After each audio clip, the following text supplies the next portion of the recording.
Hey collective, it's Anne Marie. Happy Sunday. Hey, happy Sunday. It is not even noon yet, but it's been storming, and it rained last night. Pretty much every area I've tried to go to today has been washed out, and so luckily we have boots. It's pretty wet and pretty muddy. So we'll see how this goes. But we're trying to get ahead of the weather here. Okay, we're making our way to high ground. So I wanted to kind of elaborate a little bit.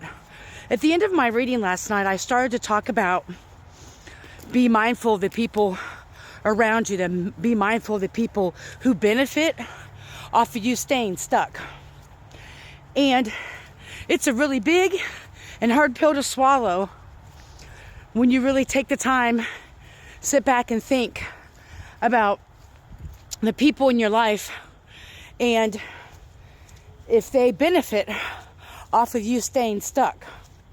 Sometimes that benefit it's not just financial, but I mean, it's also, if you, let's say you experienced some major trauma or death in your family or in your life or whatever, and you haven't been able to, move through it and reignite your life, if you will. Let's say, I don't like the word stuck, but whatever it was has kind of gotten you in a freeze mode. And whether it's the trauma or the death or whatever it is, has kind of kept you at a standstill. The emotions or the experiences just froze you in a sense, right? Whether it's months or years, look at the people around you that benefit off of you being in a sad place or you being in a place where you don't take control of your life. Some people love the feeling. I said feeling. Some people love the feeling and the responses and the position they play in your life with you being dependent on them. If you're unable to make certain decisions because of trauma or move forward in certain areas in your life, there's maybe people around you that benefit from that. The need to feel needed, to feel as though they have control and power in your life. They oftentimes may make you feel and believe that you don't have the power and control to overcome this. I've also noticed this in families, including my own, at some point, where there's a narcissist or a toxic parent or whatever that wants to keep their children stuck. And so because of the parent's own trauma, unhealed trauma, and like all of our ancestors, the inability or the tools available to, and I'm hiking up here, so sorry about that heavy breathing, but the tools to overcome those cycles in their life. So when they have children, they want to feel needed. And so they may not teach their children how to be self-sufficient. They teach their children to be more reliant on them. And this is in very small, subtle ways.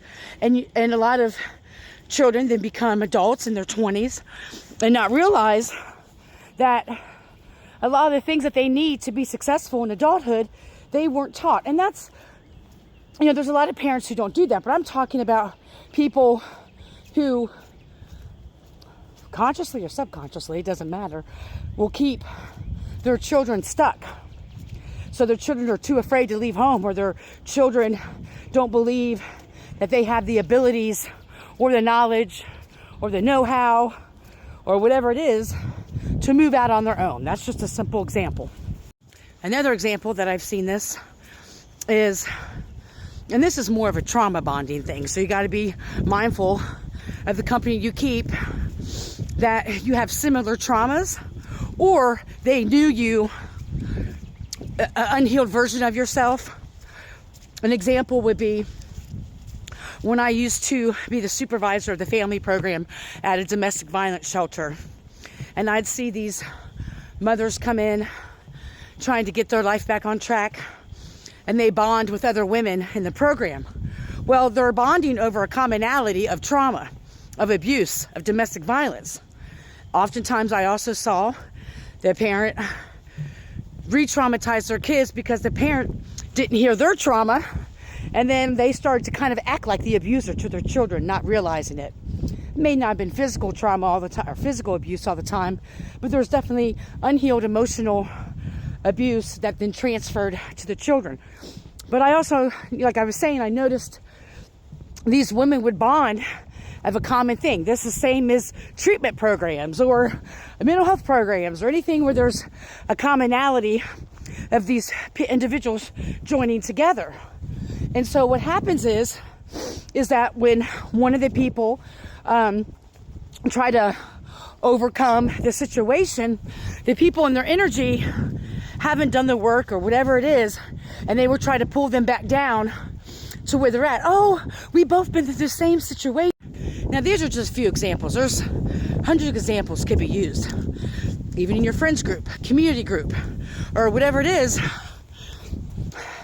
people are designed, in my opinion, it's part of the initiation process if you pass it, to recognize how people in your energy are there to keep you stuck. Good, bad, or indifferent, healed or unhealed. Well, it's unhealed, actually, to do that. But to recognize, like, you know what? Every time I try to apply for this job, or I'm trying to get into college, or I'm trying to do things that are independent or for myself, this person comes in and speaks negativity over it, speaks ill will on it, or tells me I can't do this because I was an addict, or because I have mental health, or because of this, or because of that, that I won't be successful. Things like that.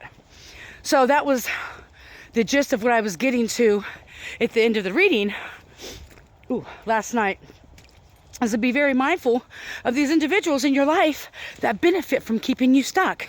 They may try to tell you to stay in connections or relationships or friends because they don't believe in divorce, or because you've been friends for so long with somebody, or, you know, for whatever reason, stay in a marriage that isn't healthy, or a relationship that isn't healthy, because they benefit off of you being sick and stuck.